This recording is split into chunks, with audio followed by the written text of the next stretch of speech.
Over the years, SEMIC has built a strong community of stakeholders committed to improving semantic interoperability. The conference today with the Belgian presidency, with the Commission, with speakers from all over the Commission, with speakers from all over Europe and beyond, is a symbol for me of this teamwork and shared ownership. By advancing interoperability and digital government, we advance towards a truly connected Europe at the service of people and businesses.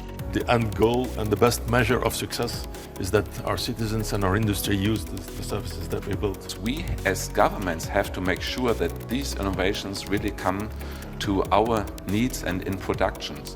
And opening up our ecosystems could create something like a Silicon Valley on GovTech in Europe.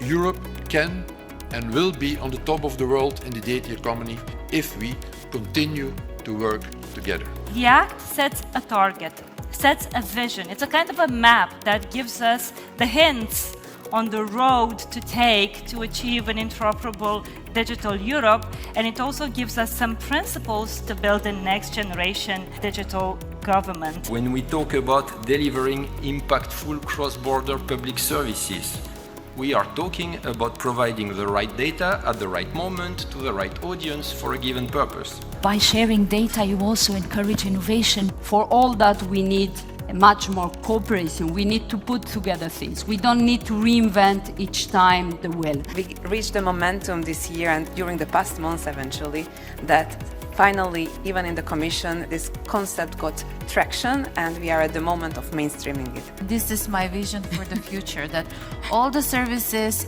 whatever you need from the government, it will work just smoothly. We do need to have the courage to make those things happen. So that in the end, it is the user, the citizen, who has the benefit, and as we were saying in the beginning, we all become invisible and it's just assumed that this is how things work.